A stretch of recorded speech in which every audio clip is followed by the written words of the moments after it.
My dad actually put me in lacrosse to keep in shape for hockey. In Canada, hockey's one of the bigger sports, and so he used it as a training tool, and then I just kind of fell in love with the sport, and it's so similar to hockey, and the benefits of playing it and it being a contact sport. It's a natural transition and a great sister sport to hockey.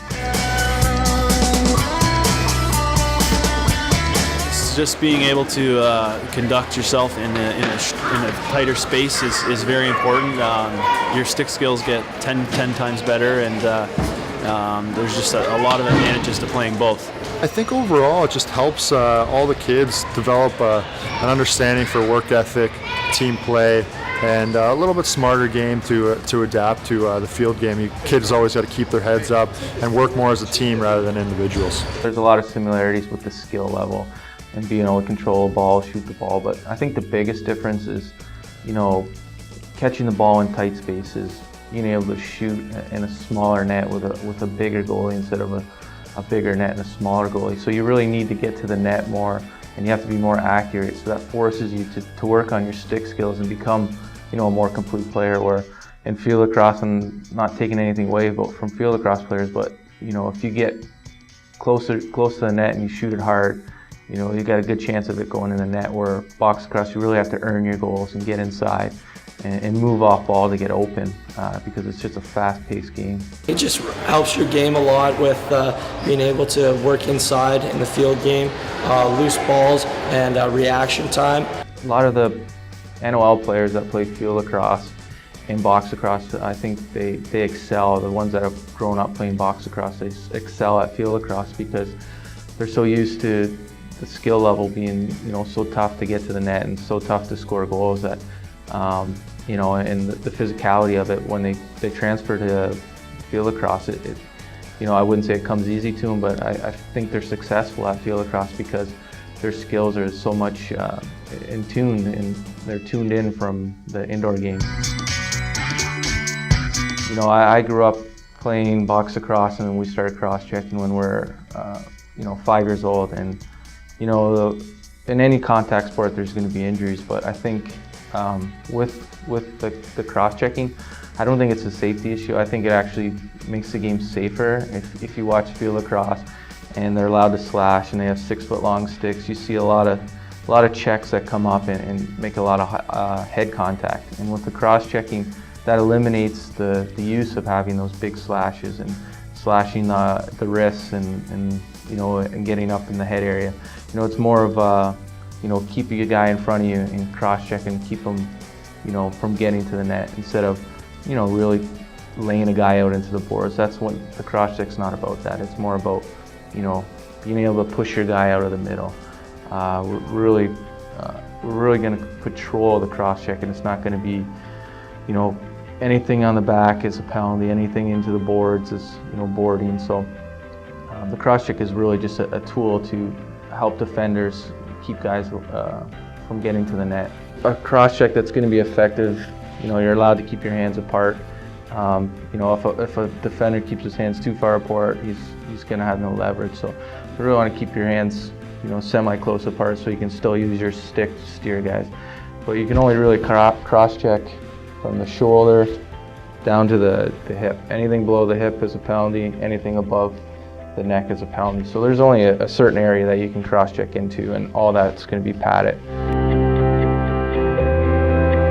Our number one priority is to keep these players safe, and by saying that, that's we are going to be playing a contact sport where there is cross-checking, but we have the best referees in the state that are going to be trained well, and be able to distinguish a wrong hit from a right hit. New this year, we're going to be using Under Armour bicep pads, which are going to protect your arm. A lot of the shoulder pads have your shoulders protected, but nothing really here. So these will be an extra pad that you put on here to protect from cross checks. You'll be using your same old field lacrosse elbow pads, which are the same as box lacrosse. They cover your elbow from slashes, and then we'll be moving to a rib pad, which protects your back and your spine, and then also your ribs. for any cross checks. So, and the pads are top of the line and very protective, and what the pros are using. So, the kids will be, very safe with the equipment we're using. We're excited this year, moving, to more equipped our goalies. We've worked a deal out with Bodum to get 20% off any equipment that associations want to purchase, and it just really enhances the game, and just getting used to the equipment and getting a little bigger in the net, and being safer, not worried about getting hurt and getting hit with the ball in a spot and getting a bruise. If you have the top line equipment, it makes the game safer and it makes the game better, and gives the goalies more confidence. So we're excited to be partnered with them and see our goalies looking like Tyler Carlson's out there. You watch any Swarm games, you see up and down action and a lot of goals scored. That's the same thing we want to create in our league, is real fast-paced tempo with a 30-second shot clock, which keeps the game going. 10 seconds to get over to half.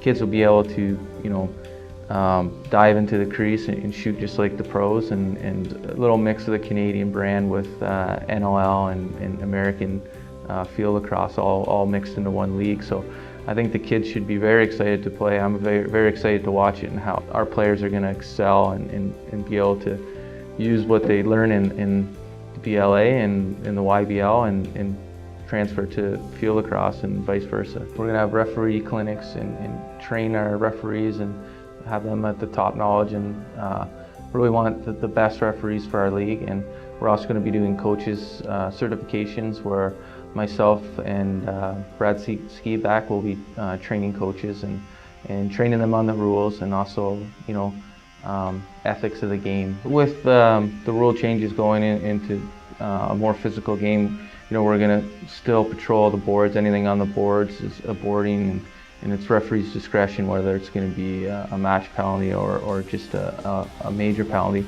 Also, no fighting allowed. If you come to a Swarm game, where same as NHL, they allow their players to fight, and we're not just going to unleash them and say, okay, you're allowed to cross-check, go cross-check. We're going to show them how to cross-check and how to take a hit and how to play defense the right way.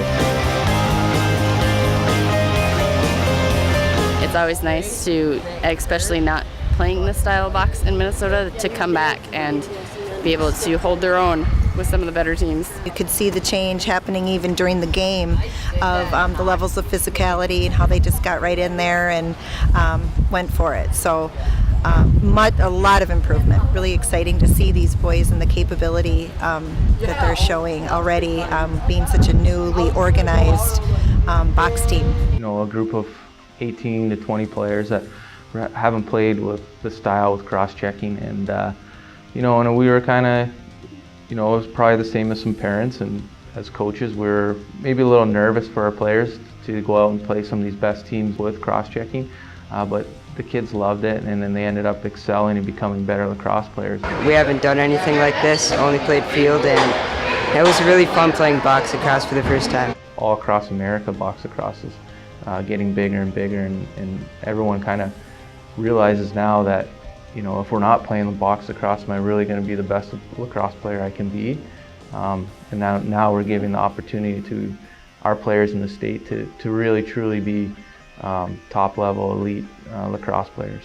They're really excited about the growth of the sport and how this is going to help Minnesota really get on the map with box lacrosse and the growth of the sport in the state. So look forward to meeting all the parents and players this year.